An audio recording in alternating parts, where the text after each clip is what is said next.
안녕하십니까. 자, 모의고사 5월에 실시하는 거죠. 자, 중개사 법령과 중개실무 해설 강의를 하도록 하겠습니다. 1번 용어의 정의에 관해서 출제하고 있고요. 매년 거의 한 문제씩 출제가 되고 있습니다. 옳은 것을 모두 골라라. 이렇게 박스형 문제죠. 몇 개냐 이렇게 물어보진 않습니다. 자, 보시면요. 중개행위에 해당하는 여부는 개업 공인중개사 행위를 주관적으로 판단하는 게 아니라 외형상 객관적으로 판단해야 되죠. 따라서 1, 기억번 맞는 지문입니다. 니은번 소속 공인중개사 N은 소속 공인중개사가 두 종류가 있죠. 고용인인 소속 공인중개사와 법인의 임원이나 사원인 소속 공인중개사.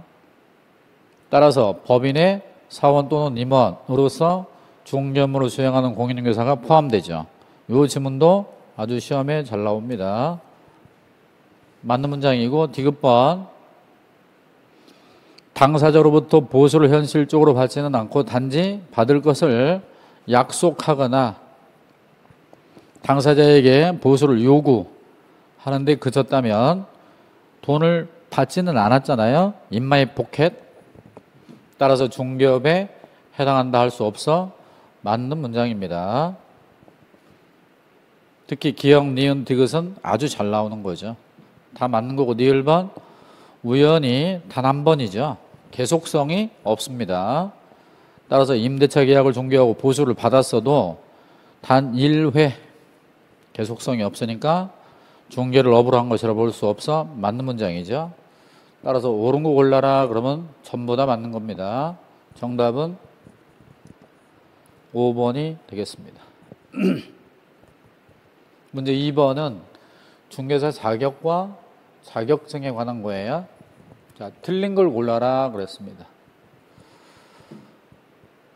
이건 쉬운 문제네요. 시도지사는 합격자의 결정 공고일로부터 2개월 내가 아니고 1개월 내에 자격증을 교부하죠.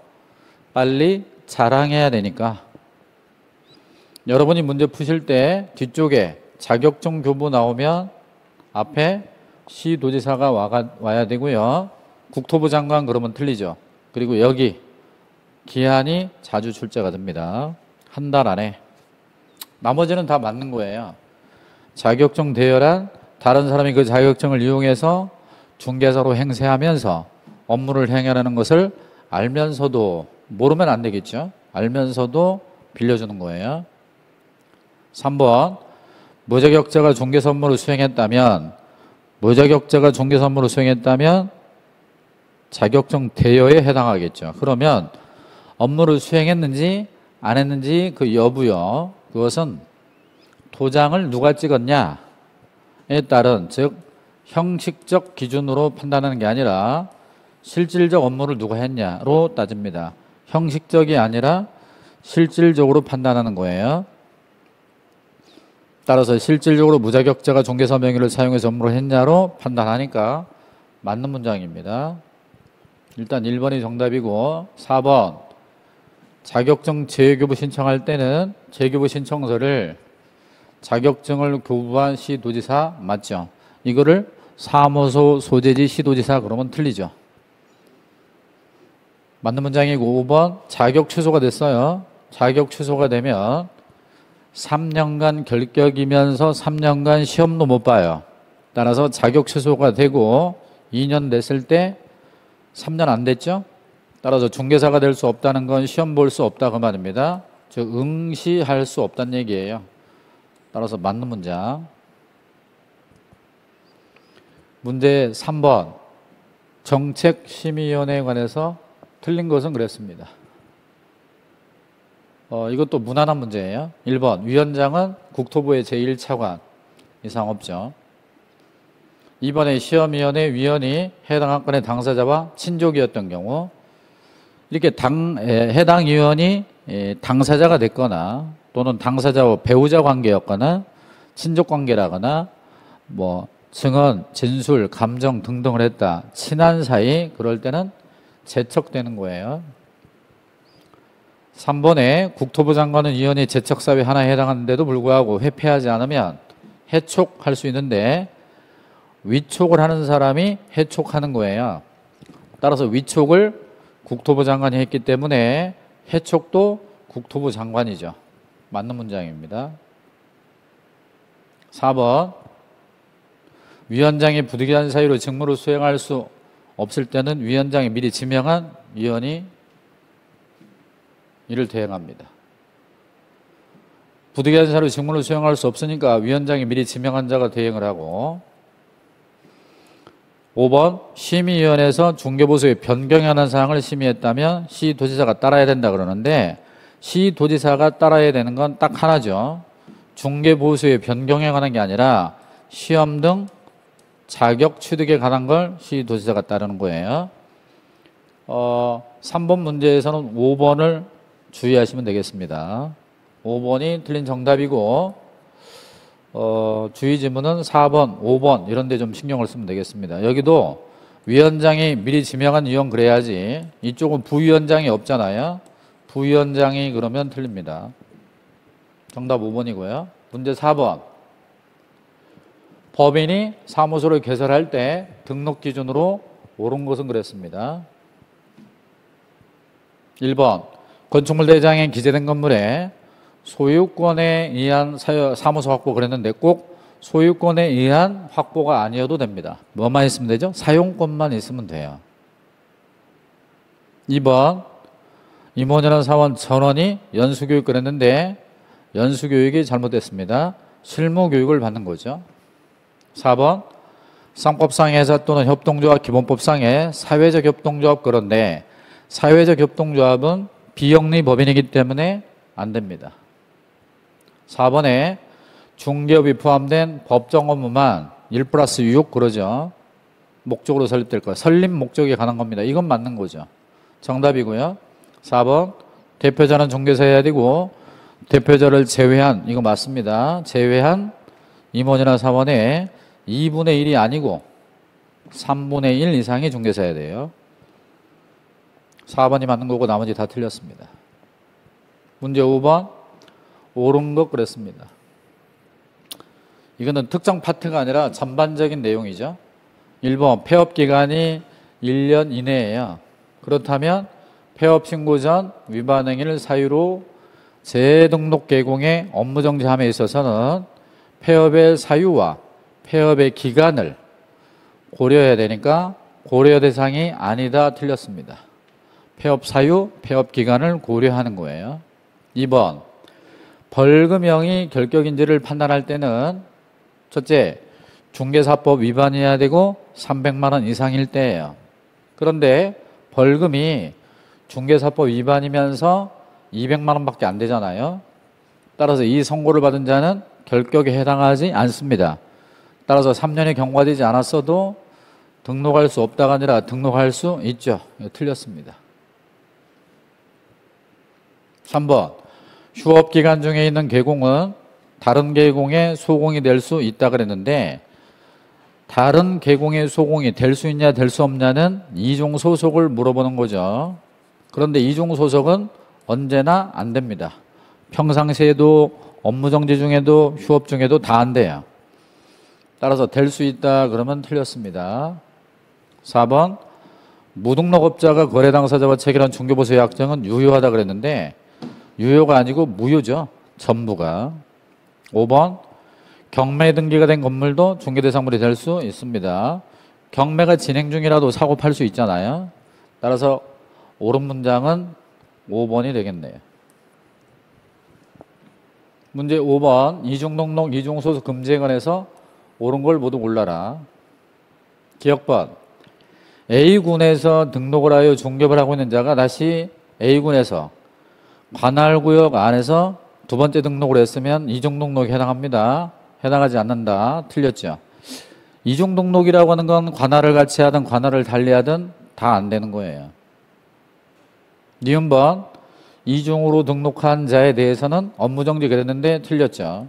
이중등록은 필요적 등록 취소예요. 따라서 등록을 취소해야 됩니다. 디귿번 개공 가백에 고용되어 있는 중개보조원은 법인을의 사원이 될 수 없다. 이게 이종소속 금지죠. 보조원, 법인의 임원사원 될 수 없으니까 맞는 문장이고, 니을번 이종소속 금지 위반한 경우 1년에 1천. 이중소속은 개공이든 소공이든 보조원이든 누구든지 안 됩니다. 만약 이중소속을 하면 누구든지 1년에 1천이에요. 따라서 옳은 건 디귿, 니을 되겠습니다. 2번이 정답이죠. 무난한 문제입니다. 문제 7번. 등록에 관해서 틀린 것 그랬습니다. 1번. 공인중개사가 사기죄로 징역 2년의 선고를 받았어요. 그리고 형 집행유예가 됐죠. 자, 이거를 징역 2년에 집행유예 3년이 되겠습니다. 이렇게 집행유예가 나오면 100% 결격이에요. 100%. 이때는 결격기간이 유예기간 플러스 2년이에요. 그러면 집행유예 3년이 됐을 땐 3 더하기 2 해서 5년간 결격이죠. 따라서 집행유예를 선고받은 날로부터 5년간 등록할 수 없으니까 맞는 문장입니다. 2번. 배임죄로 징역 2년의 실형선고. 실형선고라는 것은 감옥으로 들어가는 거잖아요. 실형선고를 받고 집행이 종료된 날부터 2년이 경과됐어요. 그러면 집행이 종료된 날로부터 3년간 결격이기 때문에 2년이 경과된 자는 아직은 결격이잖아요. 따라서 등록할 수 없어요. 2번이 정답이고 3번 등록관청은 부정 등록을 했잖아요. 부정한 방법으로 등록했다면 등록을 취소해야 됩니다. 필요적 등록 취소니까. 4번 등록 신청자는 사전에 보증 설정 안 해도 됩니다. 보증은 등록 후 업무 개시 전이잖아요. 사전에 설정하지 않습니다. 맞는 거고 5번 등록관청이 등록증을 교부했다는 건 새로운 사무소가 나타난 거죠. 따라서 이것을 다음 달 10일까지 협회로 통보해 줘야 됩니다. 역시 맞는 문제. 틀린 정답 2번이 되겠습니다. 문제 8번.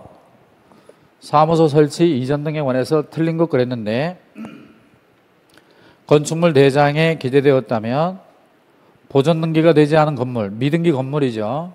등록할 수 있습니다. 사무소 설치할 수 있죠.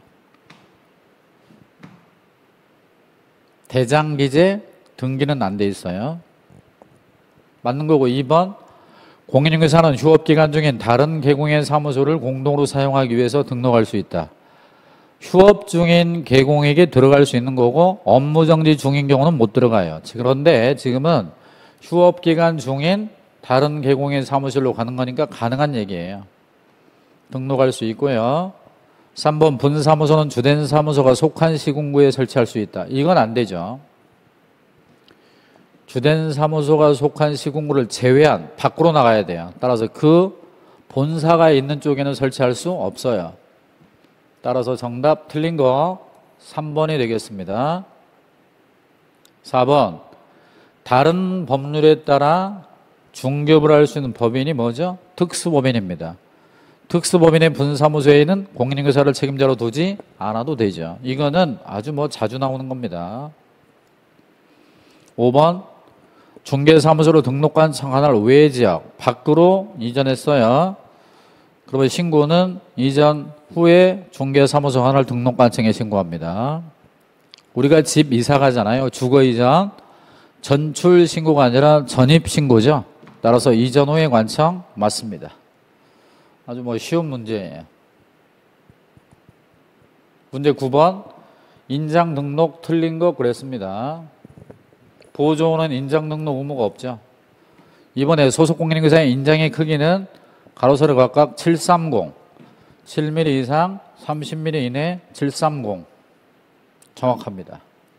3번 소속 공인중개사가 등록한 인장을 변경했다면 변경일로부터 10일이 아니라 7일 이내에 그럽니다. 3번이 틀린 정답이에요. 4번 법인의 분사무소에서 사용하는 인장. 자, 분사무소에서 쓰는 도장도 어디다가 등록? 주사무소 등록관청 쪽에 등록합니다. 쉬운 문제예요. 5번 법인인 개공의 인장 등록은 상업등기규칙에 따라 인감증명서의 제출로 가름한다. 그렇습니다. 법인은 도장을 찍어서 제출하는 게 아니고 인감도장으로 해야 되기 때문에 인감증명서 제출만 인정을 하죠. 따라서 5번도 맞습니다. 틀린 정답 3번. 10번 중개보조원에 관해서 옳은 것은 그랬습니다.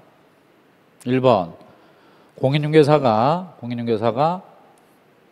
개공에게 소속되어 중개대상물의 현장 안내 및 일반 서무 등 중개 업무와 관련된 단순한 업무를 보조합니다.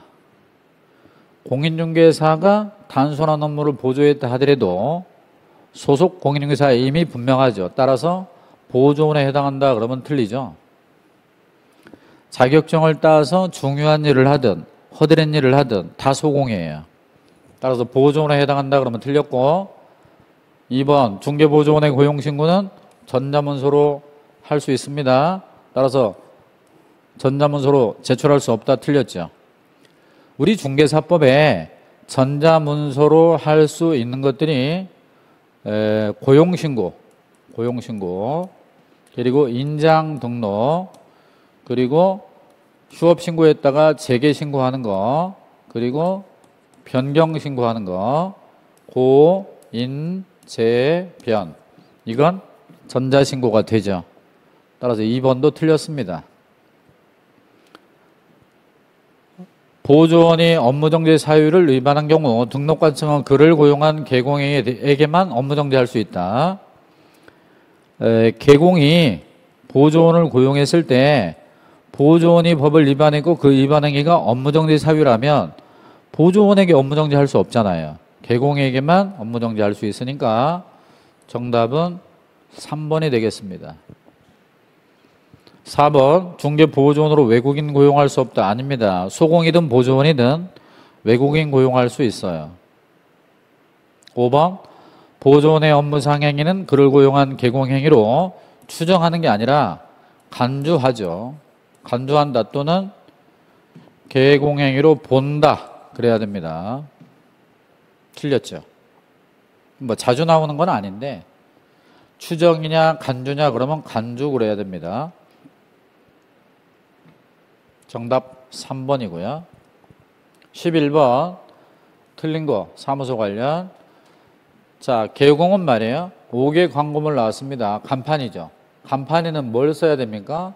성명을 써야 됩니다. 따라서 간판에 연락처를 표기하라 그러면 틀린 거예요. 간판에 사무소 명칭을 써라 그러면 틀린 겁니다. 성명 표기죠. 따라서 개공은 5개 광고물에 사무소 명칭을 표기할 의무는 없어요. 성명을 표기하는 거죠. 1번이 틀린 정답이네요. 2번 개공인 사무소 이전 신고를 하고도 간판 철거 안 하면 과태료 부과 대상에 포함되지 않는다. 이전 신고를 안 해요. 이전 신고를 안 하면 과태료가 있지만 간판 철거를 안 한 건 과태료 대상이 아니거든요. 따라서 맞는 문장이고요. 3번 법인인 개공원 사무소 명칭에 공인중개사 사무소 또는 부동산 중개 법정 문자 둘 중 하나를 사용해야 무난하죠. 4번에 개공이 아닌 자 미용실 원장 사무소 간판에 공인중개사 사무소는 명칭을 썼어요. 그러면 등록관청은 간판 철거를 명할 수 있는 거죠. 따라서 문제 없고요.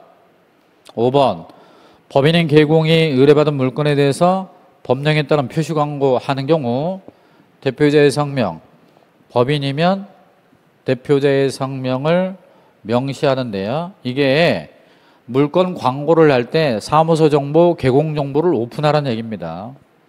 이때 개공 정보는 개공의 성명인데 법인의 경우는 대표자의 성명을 명시하면 되죠. 1번이 정답. 12번 자 휴업과 폐업에 관하여 옳은 거 12번입니다. 3개월을 휴업하려는 경우는 신고해야. 자 이건 신고할 필요가 없죠. 3개월 초과부터 신고니까. 2번 중개업을 폐업한 경우는 지체 없이 그랬는데 폐업하고자 하면 미리 그래야 됩니다. 따라서 폐업한 경우 지체 없이는 사후 신고이기 때문에 사후에 신고하라 틀린 거죠. 3번 등록관청에 휴업 사실을 신고한 경우는 간판 철거해야 될 의무가 없죠. 그러니까 간판을 철거해야 되는 경우가 이전 신고, 폐업 신고, 등록 취소, 폐취, 입법지 그러잖아요. 따라서 휴업, 업무정지, 폐업보다 약한 휴업, 취소보다 약한 업무정지는 간판 철거 없어요. 따라서 휴업을 신고한다면 간판 철거할 의무가 없으니까 3번이 맞는 정답이에요. 4번 6개월을 초과해 휴업할 수 있는 사유가 이런 거죠. 요양, 그리고 입영, 그리고 취약, 임신, 출산. 요양, 입영, 취약, 임신, 출산에 해당합니다. 그래서 해당하지 않는다. 6개월을 초과할 수 있는 해당하지 않는다 틀렸고 5번에 재개신고는 전자문서로 할 수 있어요. 따라서 할 수 없다 틀렸죠. 아까 말했던 전자문서가 되는 거 고용신고, 인장등록, 재개신고, 변경신고 가능합니다. 따라서 옳은 건 3번이 되겠습니다. 13번 전속 종료계약에 관한 설명으로 옳은 것을 모두 골라라. 기억번 전속 종료계약은 법령에 정하는 계약서에 의해야 된다. 그렇습니다. 중개의뢰인과 개공이 모두 서명 및 날인 그랬는데 서명 또는 날인입니다. 이거 틀렸죠. 서명 및 날인하는 문서는 거래계약서와 확인설명서 딱 2개밖에 없어요. 니은번 당사자 간의 기간의 약정이 없으면 유효기간은 3개월로 한다. 그렇습니다. 약정이 있으면 약정이 따르고요. 디귿번 개공은 의뢰인에게 전속종료계약을 체결한 후 일주일에 2회, 일주일에 2번이면 너무 많죠. 그래서 이걸 바꾸면 2주일에 1회 이상이에요. 안 까먹으려면 돌아가신 분 2주일을 떠올리면 됩니다. 2주일에 1회 이상. 따라서 틀린 겁니다. 니을번 전속 종료계약의 유효기간 내에 다른 개공에게 물건 의뢰를 해서 거래를 했다면 이게 싸가지 무한에 해당합니다. 스스로 발견한 상대방과 거래했을 때는 비용이고요. 다른 개공에게 의뢰해서 거래가 되면 위약금이죠. 따라서 이때는 전속 종료계약을 체결한 개공에게 중개보수의 50% 범위 내에서 소요비용 결했는데 50% 범위 내에서 소요비용이 아니라 중개보수 전액에 해당하는 위약금을 물어줘야 됩니다.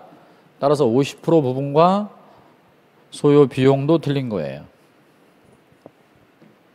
따라서 옳은 건 니은번 하나입니다. 정답은 1번이 되겠습니다. 14번 중개사법령상 개공이 토지의 확인설명서에 기재할 사항에 해당하는 걸 모두 골라라. 우리가 이제 확인설명서가 4종류가 있죠. 첫 번째 1서식 주거용 건축물, 두 번째 서식 비주거용 건축물, 세 번째 서식 토지, 네 번째 서식이 임목 광업재단 공장재단이죠. 비선호시설은 주거용 건축물과 토지용에 있습니다. 여기에는 없죠. 1조 소음 진동의 경우는 주거용 건축물에만 기재하는 거예요. 따라서 나머지에는 없습니다. 관리, 주택관리, 빌딩관리 이렇게 되기 때문에 주택과 상가에는 관리가 있지만 토지관리, 임목관리는 없죠. 공법상의 제한이라고 하는 건 1, 2, 3서식에 있고 4서식에는 없잖아요. 그리고 접근성 등 입지조건, 당연히 입지조건이 이렇게 있습니다. 여기는 없죠. 따라서 토지에 기재하는 건 기역번, 비선호시설과 리을번, 공법상 제한과 접근성의 입지조건, 미음번 해서 르무. 정답은 4번이 되겠습니다. 이건 확인 설명서를 완벽하게 알고 있어야 됩니다. 15번 거래계약서의 작성 등에 관해서 옳은 것은 그렇습니다. 1번 국토부 장관이 지정한 표준 서식으로 작성해야 된다 그랬는데 국토부 장관이 정해놓은 표준 서식 자체가 없잖아요. 틀렸고 2번 거래계약서가 공인전자문서센터에 보관된 경우 4번을 5년간 보관 그랬는데 5년간 보존할 필요가 없어요. 왜? 공인전자문서센터에 보관이 돼 있잖아요. 할 필요가 없습니다. 이렇게 공인전자문서센터에 보관된 경우 보존 의무가 면제가 되는 건 두 개죠. 거래계약서와 확인설명서. 3번 거래계약서를 보존기간 동안 보존하지 않은 경우 등록 취소할 수 있다 그랬는데 보존하지 않았다? 종이 쪼가리 문서죠. 문서 관련은 다 업무 정지예요. 작성하지 않았다, 교부하지 않았다, 서명하지 않았다, 날인하지 않았다, 보존하지 않았다, 작성하지 않았다, 서명하지 않았다, 날인하지 않았다, 교부하지 않았다, 보존하지 않았다, 종이 쪼가리 업무 정지입니다. 따라서 등록 취소는 불가합니다. 4번 계약에 기한이 있습니다. 기한이 있다면 그 기한도 기재해야 됩니다. 조건이나 기한은 있으면 기재하면 돼요. 5번 분사무소의 소속 공인중개사가 중개행위를 한 경우 그 소속 공인중개사만 서명 및 날인하고 책임자는 서명 및 날인하지 않아도 된다 그랬는데 소공과 함께 책임자도 해야 됩니다. 따라서 하지 않아도 된다 틀렸어요. 옳은 건 4번이죠. 16번 가로 안에 들어갈 짧은 것부터 긴 걸로 순서가 발효된 거. 첫 번째, 시도지사는 자격 취소했을 때 며칠 안에 국토부 장관과 시도에게 통보하느냐. 이거는 5일 안에 하죠. 이거는 자격 취소가 된 사람이 딴 데 가서 시험 못 보게 하려고 전국적으로 소문내는 건데 우리 중개사법 5일짜리 딱 하나밖에 없어요. 두 번째, 보상금 지급 신청서를 받은 등록관청은 수사기관의 처분 내용을 조회한 후 지급 결정을 하고 결정일로부터 1월 이내에 지급하죠. 이거 한 달 안에 줘야 되는 건 카드값 내고 관리비 내고 생활해야 되니까 한 달 안에. 세 번째, 개공이 보증보험금 공제금 또는 공탁금으로 손해배상을 할 때에는 다시 가입이나 부조건 보전이 15일 안에 하게 돼 있죠. 우리 중개사법 15일짜리가 두 개죠. 이거 하나 하고 수신 모니터링 결과 보고 15일짜리 두 개가 있어요. 따라서 기역, 디귿, 니은, 그드니까 1번이 정답이네요. 17번 손해배상 책임의 보장 옳은 것은 그랬습니다. 1번 개공은 중개가 완성되기 전에 손해배상 책임의 보장에 관한 보장기간을 설명해라 그러는데 보증 관련 사항을 설명하는 시기는 중개가 완성된 때예요. 따라서 완성되기 전에 그러면 틀립니다. 2번 개공은 업무 개시 후 15일 내가 아니라 업무 개시 전에 보증보험 공제 공탁 중에 하나를 하는 거죠. 2번도 틀렸고 3번 개공은 자기의 사무소를 다른 사람의 중개행위 장소로 제공함으로써 당사자에게 재산상의 손해가 발생했다면 손해를 배상할 책임이 없다 그랬는데 사무소 제공 책임이 있잖아요. 이것도 틀렸고 4번 공탁을 했죠. 공탁을 했는데 폐업했어요.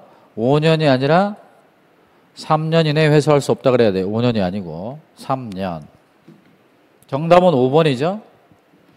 갑의 자격증을 대여받아 사무소를 운영하던 을이 임차 의뢰인 병과 직접 당사자로서 임대차 계약을 체결하면 공인중개사 명의로 작성된 확인설명서가 교부되었더라도 의뢰행위는 중개행위에 해당하지 않습니다. 이게 뭐냐면 사기예요, 사기. 그리고 의뢰인과 직접 거래인 거지 이거는 중개행위가 아닙니다. 어떤 거냐면요. 갑이라는 사람이 원래 공인중개사 명의자이고 이 사람 앞으로 등기가 되어 있습니다. 근데 을의 명의를 빌렸어요. 그래서 명의를 대여받아 을이 사무소를 운영하는데 이 친구가 원래 오피스텔을 갖고 있었습니다. 오피스텔을 갖고 있었는데 오피스를 팔아먹었어요. 남의 명의를 빌려서 사무소 운영하다가 오피스를 팔아먹었으니까 이 오피스텔 내게 아닌데 병이라는 사람이 오피스텔을 임차하겠다고 찾아오자 팔아먹었던 오피스텔을 자기 거라고 쏘기고 내 거니까 나하고 계약하자 이렇게 해서 계약을 했습니다. 이거는요 중개한 게 없잖아요. 중개가 되려면 타인과 타인 간의 거래가 되는데 내가 계약을 했잖아요. 그래서 보증금 받아서 꿀꺽 했습니다. 이거는 사기이면서 의뢰인과 직접 거래이기 때문에 이런 건 중개행위에 해당하지 않아요. 그래서 5번이 맞는 겁니다. 약간 어려운 판례죠. 17번에 5번이 정답이고요. 과태료 부과 징수권자 틀린 거 그랬는데 요 과태료 부과 징수권자는 시험에 잘 나옵니다. 현장 안내할 때 보조함에 있어서 의뢰인에게 본인의 보조 이름을 알리지 않았다면 보조원의 과태료 등록관청, 중개 대상물이 존재하지 않아서 실제로 거래할 수 없는 물건에 대한 광고를 했다. 이거는 개공에게 대한 거잖아요. 개공이 부당한 광고, 과장 광고하는 거죠. 등록관청 맞습니다. 공제사업 실적 공시 안 했으면 이거 누구죠? 협회입니다. 협회. 협회에 대한 과태료 국토부 장관이죠. 4번 등록 취소 후 등록증을 반납하지 아니했다. 등록증 반납 안 했으니까 시도지사가 아니고 등록관청이죠. 5번에 정보망 관련 운영규정을 변경하고도 승인 얻지 않고 정보망을 운영했다면 이건 거래정보사업자에 대한 과태료예요. 거래정보사업자의 과태료는 국토부 장관이 맞죠. 아주 쉬운 문제입니다. 4번이 틀린 거죠. 19번 1년 이하의 징역 1천만 원 이하의 벌금형에 사유에 해당되지 않는 거 그랬습니다. 아닌 거. 1번 고용 인원수 제한을 초과해서 보조원을 고용했다면 이거는 필요적 등록 취소에 1년에 1천입니다. 해당되죠. 중개대상물에 매매업을 했어요. 만약 이게 개공이면 임의적 등록 취소에 1년에 1천이니까 해당되고 등록증 대여를 알선했다. 등록증 대여를 소개한 거죠. 대여하는 걸 중간에 소개한 사람 1년에 1천입니다. 빌려준 사람은 필치 플러스 1년이고 빌린 사람은 형벌만 1년이고 빌려준 걸 소개한 사람도 형벌만 1년이고 4번 양도할선이 금지된 분양 관련 증서 나오죠. 증서에 매매 교환을 중개했다면 통장 소개한 거죠. 통장 소개. 요거는 3년에 3천입니다. 정답은 4번이죠. 그리고 개공이 아닌 자 나오면 1년에 1천이잖아요. 아닌 자로서 표시 광고했다면 1년에 1천. 정답은 4번이 되겠습니다. 20번 개공 등의 교육에 관해서 옳은 거. 1번 분사무소 책임자가 되고자 하는 자는 설치 신고일 전 1년 이내에 등록관청에 실시하는 게 아니죠. 실무교육은 시도지사입니다. 2번 시도지사는 직무교육 업무를 협회에 위탁할 수 있다. 그렇습니다. 협회나 공기업 쪽으로 위탁할 수 있어요. 2번이 정답이네요. 3번 직무교육은 보조원교육입니다. 보조원교육은 직업윤리밖에 없어요. 따라서 법 제도 변경 없습니다. 중개 경영실무 없어요. 직업윤리밖에 없죠. 3번도 틀렸고 4번 연수교육은 283이가 아니라 연수교육은 12, 16이잖아요. 역시 틀렸습니다. 5번에 중개보조원은 직무교육을 받은 후 2년마다 연수교육을 했는데 보조원은 연수교육 대상자가 아니잖아요. 따라서 정답은 2번이 되겠습니다. 자, 21번 협회에 관해서 옳은 것을 모두 골라라. 기억봐. 협회는 중개제도의 연구 개선에 관한 업무를 수행할 수 있다. 이건 본질적인 거죠. 협회의 설립 목적에 맞는. 그래서 품위유지라든가 자질 향상을 위한 교육이라든가 그리고 직업 윤리 현장의 실천이라든가 제도 개선이라든가 이쪽이 기본 업무죠. 니은번 공제사업을 심의하고 업무를 감독하기 위해서 국토교통부의 운영위원회를 둔다 그랬는데 우리 중개사법위원회가 두 개죠. 정책심의위원회와 공제사업 운영위원회. 정책심의위원회는 국토교통부에 설치하지만 공제사업 운영위원회는 협회에 설치합니다. 틀렸죠. 디귿번 협회는 시도 지부를 두어야 한다 그러면 틀렸죠. 지부 지회는 둘 수 있다. 임의적입니다. 니을번 협회는 이 법에 정해진 것 외에는 민법 중 재단법인이 아니고 사단법인에 관한 규정을 적용하죠. 따라서 옳은 건 기억번 하나 1번이 되겠습니다. 22번 갑과 을이 받을 수 있는 포상금의 최대 금액은 이건 사례를 다 분석해 봐야 됩니다. 갑과 을이죠. 먼저 첫 번째 문장 갑은 등록하지 않고 중개업을 한 A 누구죠? 무등록업자입니다. 그러면 신고고발 대상자가 맞아요. 무등록업자를 고발해서 A는 기소유예면 돈 받을 수 있죠. 돈 받을 수 있는 게 공소제기, 기소유예 두 가지입니다. 따라서 이 경우는 포상금 50을 갑이 받을 수가 있어요. 두 번째 문장 단체 구성은 이외자와 공동경유를 제한한 행위는 포상금 받을 수 있는 금지행위에 해당합니다. 단체 구성. 이 B에 대해서 갑이 먼저 신고하고 뒤에 을이 신고했어요. 공동신고가 아니고 갑이 먼저 했죠. 검사가 B를 공소제기했으니까 돈 받을 수 있는데 이때는 갑이 이게 50이고요. 여기도 갑만 50이 되겠습니다. 을은 못 받아요. 최초 신고고발자에게만 주니까. 세 번째 문장 갑과 을은 포상금 배분에 관한 합의가 없어요. 5대5란 얘기입니다. 25만 원, 25만 원. 공동으로 자격증을 다른 사람에게 대여한 C를 신고했어요. 이것도 포상금 받을 수 있죠. 그런데 검사가 공소제기했지만 무죄 판결을 받았대요. 공소 제기만 되면 되지 무죄 판결, 유죄 판결은 판단하지 않습니다. 따라서 이 경우는 갑이 절반 25고요. 을이 절반 25가 되겠죠. 네 번째, 을은 등록증 대여받은 D를 신고했는데 검사는 D를 무혐의 처분했어요. 무혐의는 돈이 안 나오죠. 그리고 A, B, C, D 모두 신고고발 전에 발각되지 않았어요. 그렇게 되면 갑은 50에 100에다가 25 하면 125. 을은 25. 125만 원, 25만 원. 125만 원, 25만 원. 정답 3번이 되겠습니다. 23번. 자격정지, 소공의 자격정지 사유에 해당하는 걸 골라라. 기억번. 전속종교계약서에 의하지 않고 전속종교계약을 체결했다 그랬는데 이거는 개공에게만 해당돼요. 그러니까 자격정지와 상관이 없고 개공의 업무정지 사유입니다. 니은번 다른 사람에게 자신의 성명을 사용해서 업무를 하게 했다면 등록증 대여니까 자격증 대여니까 이거는 자격 취소죠. 자격 취소니까 자격정지가 아닙니다. 디귿번 확인 설명서를 교부하지 않았다면 이 교부는 개공에게만 해당되잖아요. 따라서 이거는 개공의 업무정지지 자격정지와 무관합니다. 그러나 니을번 거래금액을 거래계약서에 거짓기재했어요. 거짓기재는 소속공인중개사의 자격정지 사유가 될 수 있습니다. 따라서 자격정지가 되는 건 니을번 하나죠. 24번 소속공인중개사에게 금지되는 걸 모두 골라라.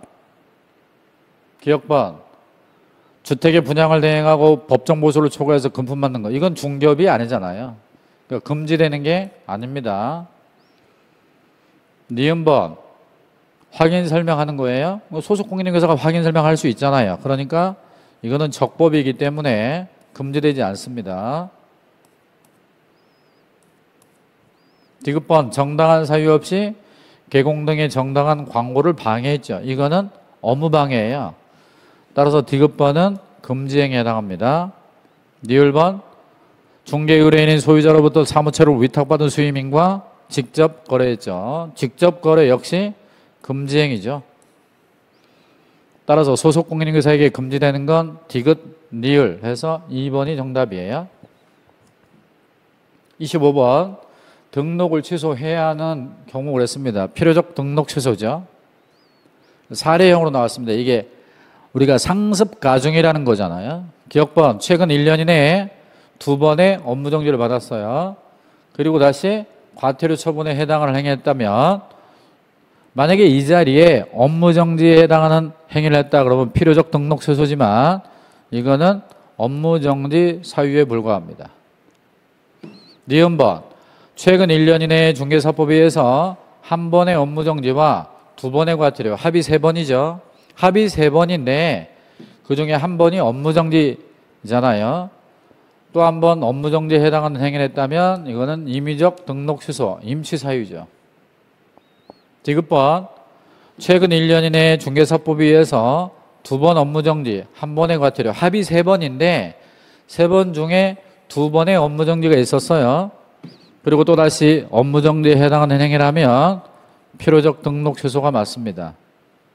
니을번 최근 1년 이내에 중개사법에 의해서 3번의 과태료, 한 번의 업무정지 총 4번인데 이 경우 다시 업무정지에 해당하는 행위라면 임의적 등록 취소죠.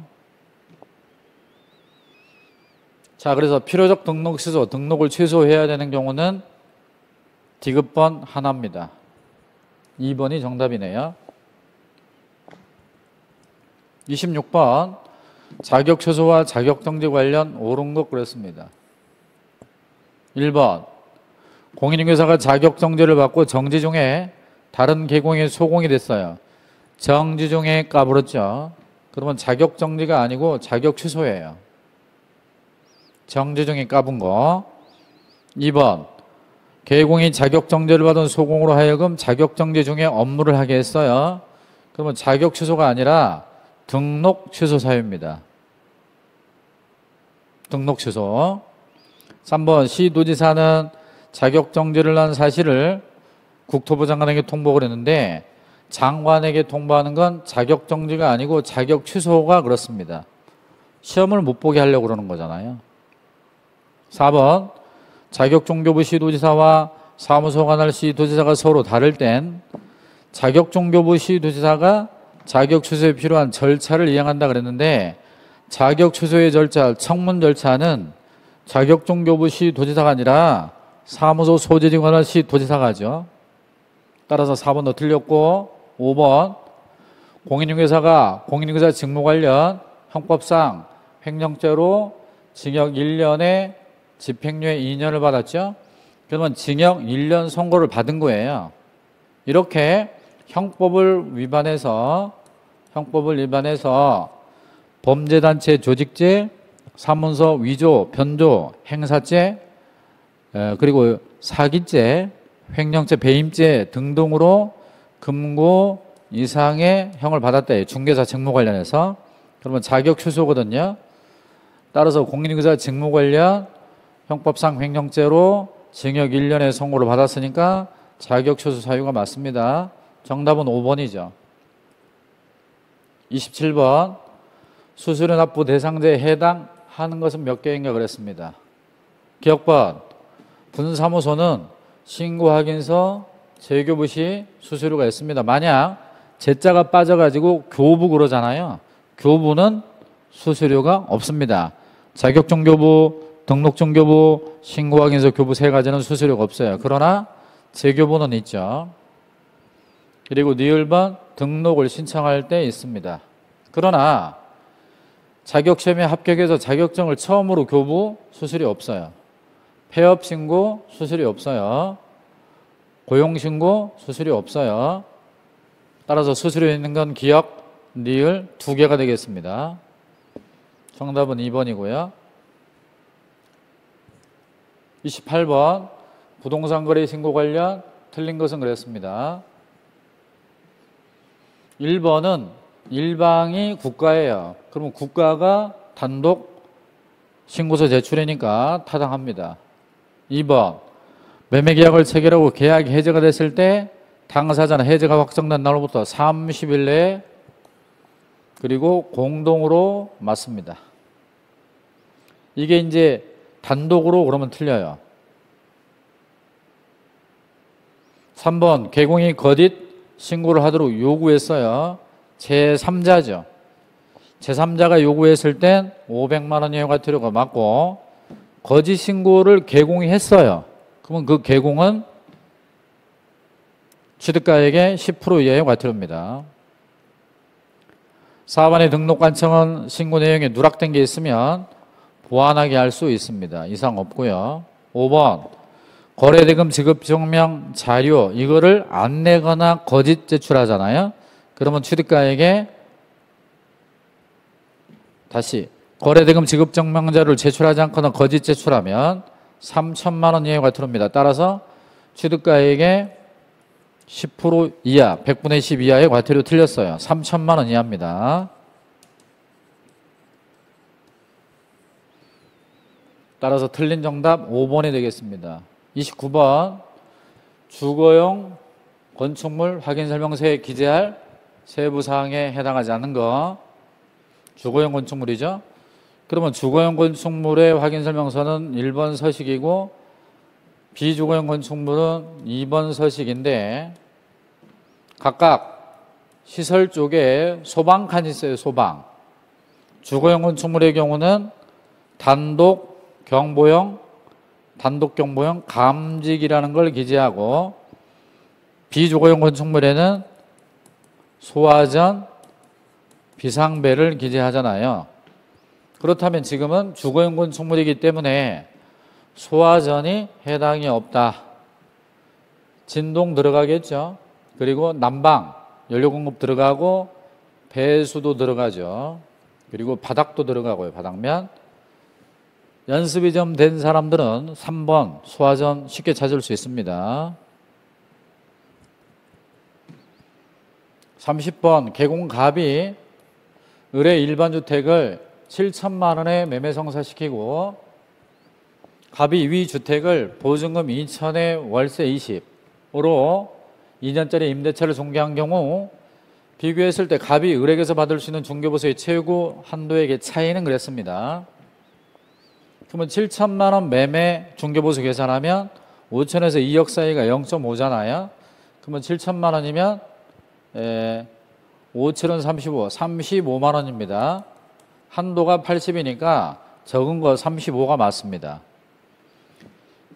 보증금 2천에 20이면 5천만 원 미만이기 때문에 월세 곱하기 100을 하는 게 아니라 월세 곱하기 70을 하죠. 2천은 14, 1,400에 2천을 더하면 3,400이죠. 그러면 3,400만 원을 이쪽 0.5로 계산하면 17만 원이 나옵니다. 한도는 20이니까 적은 거 17만 원이죠. 그러면 35만 원에서 17을 빼면 차익이 나옵니다. 그게 18만 원이에요. 따라서 정답은 3번이 되겠습니다. 이런 건 이제 보수를 2개를 계산해서 차이를 구하라는 건데 이런 스타일은 자주 등장하지 않는 거죠. 31번 개공이 2025년 4월 1일 날 서울특별시에 소지하는 X주택에 대해서 보증금 1억 8천이에요. 주택입니다. 주택. 임대차를 중개하면서 임차인 갑에게 설명한 걸로 옳은 거 그랬습니다. 1번 갑이 주택을 인도받고 주민등록 마친 때에는 인도 플러스 주민등록이죠. 대항 요건을 마친 때는 확정일자를 받지 않아도 후순위 저당권자보다 우선해서 보증금 전액을 받는다 그랬는데 확정일자를 받지 않더라도가 아니라 받았어야죠. 2번 갑이 경매 등기 전에 대항 요건을 갖춘 경우 보증금 등 일정액을 선순위 저당권자보다 우선해서 변제. 이게 뭐죠? 최우선 변제잖아요. 근데 최우선 변제를 받으려면 경매 등기 전에 대항 요건을 갖추는 건 맞는데 보증금이 소액이어야 됩니다. 그런데 2025년 4월 10일 기준으로 최우선 변제를 받으려면 서울 지역이 보증금 1억 6,500만 원 이내일 때 5,500까지예요. 그러면 1억 6,500만 원인데 1억 8천이니까 최우선 변제 못 받습니다. 틀렸죠? 3번 다세대 주택인데 전입신고 시 집원만 기재했죠. 동호수 기재하지 않더라도 대항력을 인정받는다. 다세대면 동호수 기재했어야 돼요. 인정되지 않습니다. 4번 갑이 임차주택에 대해서 보증금 반환 청구소 등의 확정 판결을 받아 경매를 신청합니다. 강제 경매죠. 이때 세입자가 자기가 사는 집을 경매할 때는 집을 비워주지 않아도 돼요. 즉 반대 의무의 이행이나 이행의 제공을 집행개시 요건으로 하지 않기 때문에 비워주지 않고도 경매할 수 있어 4번이 정답이고, 5번 갑이 확정일자를 먼저 받았어요. 예를 들어서 3월 2일 날 받은 후에 나중에 인도와 전입신고했죠. 이거 한 게 4월 1일입니다. 이렇게 확정일자를 먼저 받으면 아무 소용이 없어요. 따라서 대항 요건을 갖춘 4월 1일 다음 날 4월 2일 0시가 되어야 대항력이 발생하고, 대항력이 있는 상태에서 우선 면제권이 생기는 거죠. 따라서 그 신고일, 전입신고일 4월 1일 날 저당권도 같이 된 거예요. 그럼 4월 1일 날 저당권도 들어왔다. 그러면 저당권의 우선 면제권이라는 건 4월 1일 발생하지만 세입자의 우선 면제권은 4월 2일 0시가 되기 때문에 저당권이 우선합니다. 따라서 갑이 저당권자에 우선하는 게 아니죠. 거꾸로 돼야 돼요. 저당권자가 갑에 대해서 우선합니다. 반대로 됐죠. 맞는 정답 4번이고요. 32번 조사 확인 설명에 대해서 옳은 걸 골라라. 이거는 옛날에는 종종 출제가 됐는데 최근에는 거의 출제가 되지 않는 스타일입니다만은 기본적인 거죠. 건축물의 방향입니다. 이건 대장에 안 나와요. 따라서 현정답 써야 되고요. 지형과 토지의 모양, 경계선은 대장이 아니라 지적도를 통해서 확인합니다. 따라서 기업권 틀렸고, 니은번 유치권, 점유권, 분묘기지권은 등기상 증명서로 확인이 안 되죠. 따라서 등기부상 확인할 수 없으니까 맞는 말이고요. 디귿번 지적도상의 경계와 도면상의 경계와 실제 경계가 일치하지 않죠. 이럴 때는 특별한 사정이 없는 한 실제 경계가 아니라 지적도상의 경계로 합니다. 도면상의 경계 틀렸죠. 1번 1조 소음 진동은 매도 임대 의뢰인에게 자료 요구할 수 있는 사항이죠. 따라서 옳은 건 니은, 니을 이렇게 답이 되겠습니다. 33번은 상가 건물 임대차 보호법이고, 보증금 5천에 월세가 100이면 100 곱하기 100에서 합치면 1억 5천짜리 가게입니다. 1억 5천짜리 가게. 이 임대차를 중개하면서 임차인에게 설명한 내용으로 옳은 거 그랬는데, 임차인의 계약갱신 요건은 1회 안에서 2년갱신, 이거는 주임법에 있는 거죠. 따라서 항임법은 최초의 기간을 포함해서 10년까지 갈 수 있어요. 따라서 1년 1회 한해서 2년간 갱신 틀렸습니다. 2번 경제사정의 변동으로 임차인의 차임, 감액입니다. 감액. 증액이 아니고 임차인의 감액 청구는 5%까지 가능하다. 틀렸습니다. 5%까지가 아니라 5% 넘어도 돼요. 3번 임차인의 연체액이 200만 원, 2기죠. 2기. 100만 원씩이니까 2기에 이르면 임대인의 계약을 해지할 수 있다 그랬는데 200만 원이 아니라 300만 원에 도달해야 돼요. 주택임대차의 차임 연체로 인한 해지는 2기 연체고, 상가임대차는 3기 연체 시 해지가 가능합니다. 틀렸죠. 4번 X건물이 서울에 소재할 때 대항 요건을 갖춘 임차인은 보증금 중 일정액에 대해서 최우선 면제권 행사할 수 있다 그랬는데, 상가 서울에서 최우선 면제 받으려면 보증금이 6,500만 원 이하일 때 최우선 면제 2,200까지 받을 수 있잖아요. 그런데 문제는 보증금이 6,500만 원 이하냐 아니냐를 따질 때는 보증금 더하기 월세 곱하기 100을 해요.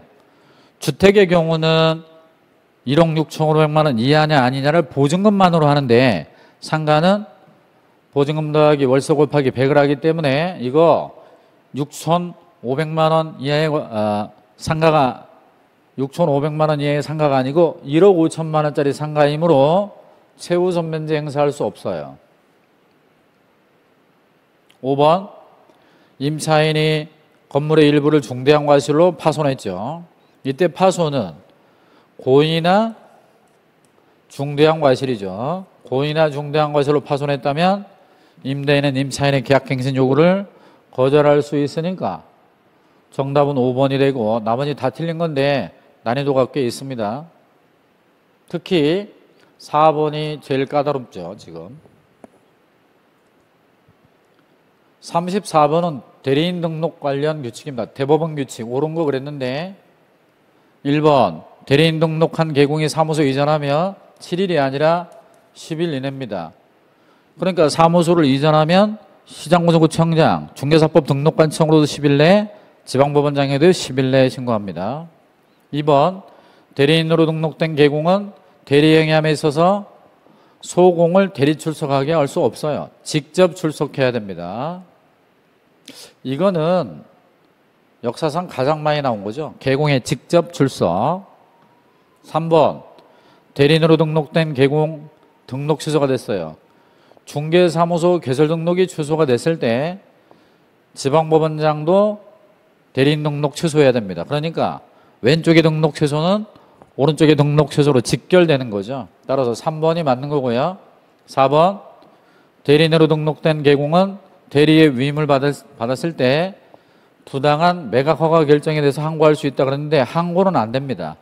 그러니까 심부름 하는 정도, 매수 신고, 보증금 내주고 입찰표 내고 그 다음 차순위 매수 신고하고 꼴등 나면 보증금 돌려받고 우선 매수 신고, 우선 매수 신고 이런 것들 가벼운 건 할 수 있지만 절차에 개입하는 건 안 됩니다.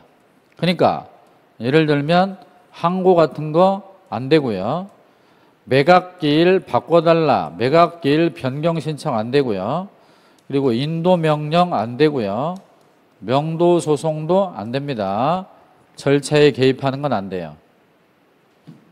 3번이 정답이고 5번 대리인으로 등록한 개공은 인감증명서가 첨부된 위임장과 대리인 등록증 사본을 한 번 제출하면 다음 날부터 대리권 증명할 필요가 없다 그랬는데 손님은 다 다르잖아요. A로부터 B로부터 C로부터 받을 때마다 위임장 내야 되니까 대리 행위마다 내는 거지 한 번으로 충분한 게 아니에요. 따라서 증명할 필요가 없다. 틀렸습니다. 매번 증명해야죠. 35번은 흔히 말하는 극상에 해당합니다. 따라서 이거는 해설하지 않습니다. 36번 갑은 을과 을 소유 부동산의 매매 계약을 체결하면서 세금을 줄이기 위해서 갑과 친구 병 간에 명의사 약정에 따라 병 명의로 소유권 이전 등기를 하기로 했어요. 3자간 등기 명의 신탁이죠. 병에게 등기가 이루어질 경우에 대해서 개공이 설명한 내용으로 옳은 것은 그랬습니다.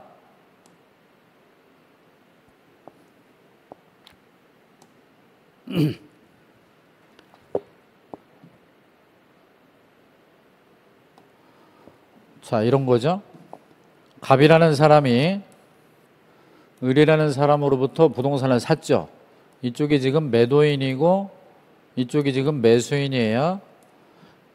양자 간에 매매 계약을 체결하고 갑이 자기 앞으로 등기하기 부담스러워 갑과 병 간에 명의신탁 약정을 하고 매도인으로부터 수탁자 병에게 이렇게 등기를 한 거죠. 그러면 이 사람이 매수인이면서 신탁자가 되는 거고요. 이 사람은 수탁자가 되는 겁니다. 자, 매매계약은 일단 유효입니다. 약정은 언제나 무효예요. 이 경우 등기도 무효입니다. 그리고 갑과 병은 친구지간이에요. 친구지간은 배우자라든가 종종이라든가 이런 특례도 없죠. 언제나 무효가 되는 겁니다. 따라서 병 명의로 등기했다 하더라도 그 권리는 매도인에게 귀속, 을에게 귀속되고 있으며 갑은 매매계약을 원인으로 해서 을에게 이전 등기 청구할 수도 있고요. 갑은 병에 대해서 진정 명의로 인한 이전 등기 청구할 수 있고요. 갑은 명의 신탁자이기 때문에 5년 이하의 징역이나 2억 원 이하의 벌금이고 병은 수탁자로서 3년 이하의 징역이나 1억 원 이하의 벌금이에요. 자, 요걸 기준으로 해서 보도록 하겠습니다. 갑은 신탁자잖아요. 신탁자이기 때문에 3년이 아니라 5년 이하의 징역, 2억 원 이하의 벌금이에요. 옳은 거 골라라. 두 사람은 친구지간이죠. 2번 병명의에 등기는 탈세, 탈법, 강제집행, 면탈 등의 목적이 아닌 경우 유효하다 그랬는데 이거는 종종 배우자 종교단체 일대 특례가 적용되는 거고 친구는 특례가 없잖아요. 그러니까 언제나 나쁜 목적이 없어도 언제나 무효예요. 틀렸고 3번 병명의로 등기가 이루어지면 소유권은 갑에게 귀속. 병명의로 등기가 됐다 하더라도 갑이 아니라 을에게 귀속이죠. 4번 을은 병을 상대로 진정명의 회복을 위한 소유권 이전 등기 청구할 수 있다 그랬는데 타당한 얘기입니다. 5번 병의 등기는 무효이고 그렇습니다. 그리고 병이 자유로 갑에게 소유권 이전 등기 해줬다면 그 등기는 실체적 권리관계에 부합하기 때문에 무효가 아니고 유효죠. 따라서 정답은 4번이 되겠습니다. 37번 외국인 특례 문제죠. 외국인 특례 옳은 거 그랬습니다. 1번 대한민국 법령에 설립된 법인 우리나라 법인이에요. 그렇다 하더라도 구성원의 반수 이상이 대한민국 국적을 보유하지 않은 법인은 외국인 등에 해당합니다. 자주 나오는 거죠. 2번 외국인이 대한민국 안에 토지를 취득하는 증여계약을 취득했죠. 그러면 계약일로부터 30일 내에 그랬는데 60일 내에 신고합니다.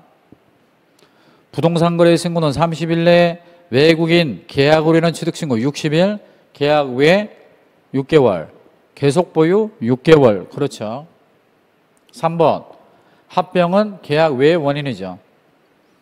외국인이 법인의 합병 등 계약 외 원인으로 대한민국 안에 토지를 취득한 경우는 60일이 아니라 6개월 내에 신고해야 되고요. 4번 외국인이 부동산 거래 신고했어요.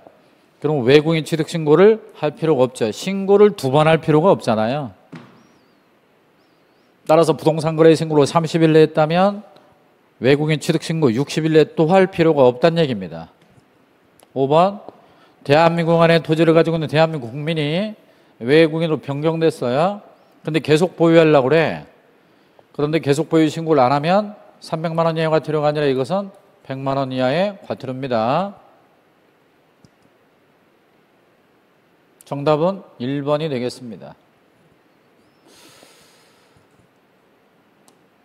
그래서 만약에 외국인이 우리나라 부동산을 매매로 취득하는 경우가 있고 증여로 취득하는 경우가 있고 그리고 계약 외의 원인 상속이나 경매로 취득하는 게 있고 계속 보유 신고라는 걸 할 수도 있어요.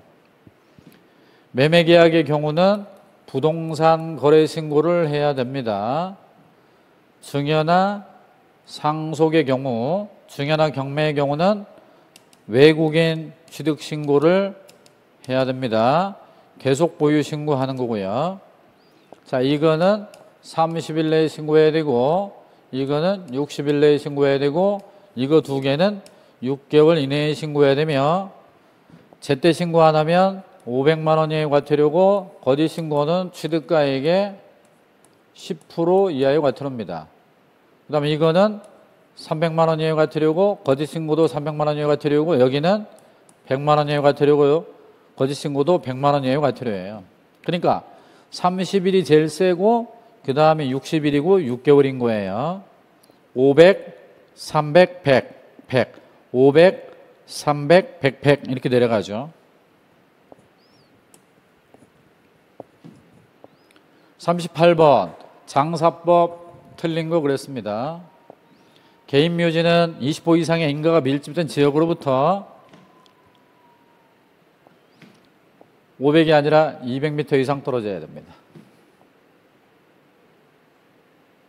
이게 무슨 얘기냐면 새로 묘지를 설치할 때 20호 이상의 인가나 학교 이런 데로부터 많이 떨어져야 되고 도로나 철도로부터 조금 떨어져도 되죠. 지금 잘못 들어갔는데요. 그래서 사이즈가 좀 작은 거 있잖아요. 개인 묘지와 가족 묘지의 경우는 도로, 철도, 하천구역으로부터는 200m 이상 떨어져야 되고 20호 이상의 인가나 학교로부터는 300m 이상 떨어져야 됩니다. 그런데 더 사이즈가 크죠. 그래서 문중묘지나 법인묘지가 있는데 얘네들은 도로, 철로, 하천구역으로부터 300m 이상 떨어져야 되고 20호 이상의 인가나 학교 등으로부터는 500m 이상 떨어져야 돼요. 그래서 200, 300, 300, 500 이런 식으로 따라서 20호 이상의 인가로부터 개인 묘지는 300m 이상, 500이 아니라 300m 이상 떨어져야 됩니다. 틀렸죠? 매장은 사후 신고예요. 따라서 매장을 한 자는 매장 후 30일 내에 신고하는 거 맞고요. 가족묘지란 친족관계였던 자가 같은 구역에 설치되는 거고 한 개만 인정을 하죠.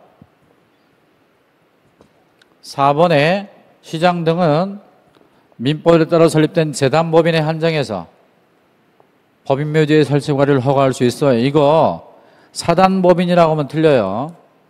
재단법인. 기간이 끝난 본묘의 연구자는 끝난 날부터 1년 안에 철거, 화장, 봉헌해야 되니까 맞는 거죠.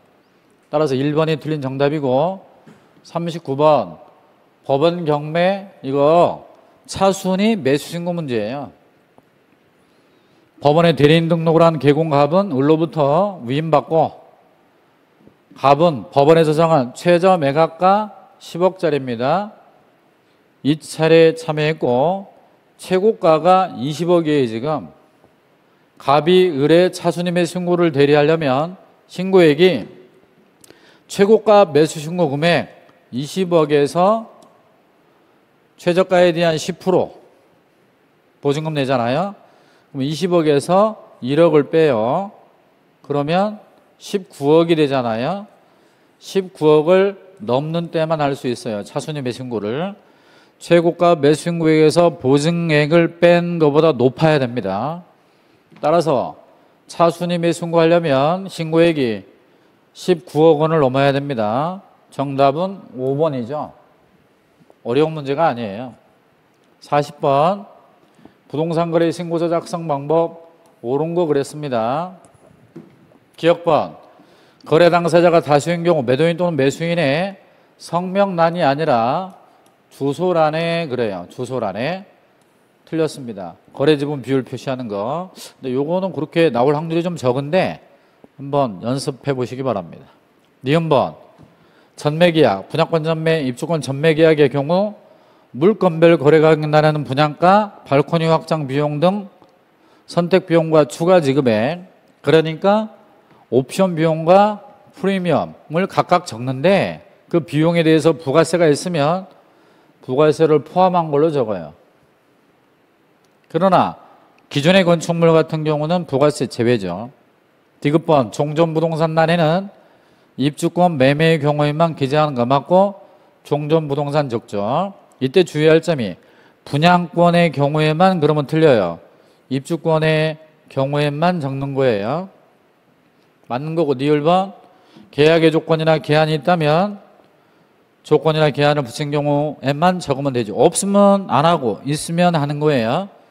따라서 니을번도 별로 문제가 없죠. 옳은 거 골라라. 자, 기억 빼고 느드르 해서 4번이 정답이 되겠습니다. 자, 이렇게 해서 36회 대비 5월 모의고사 중개사법령과 중개실무 해설 강의를 모두 마치겠습니다. 여러분들 모의고사 보느라고 고생 많았습니다.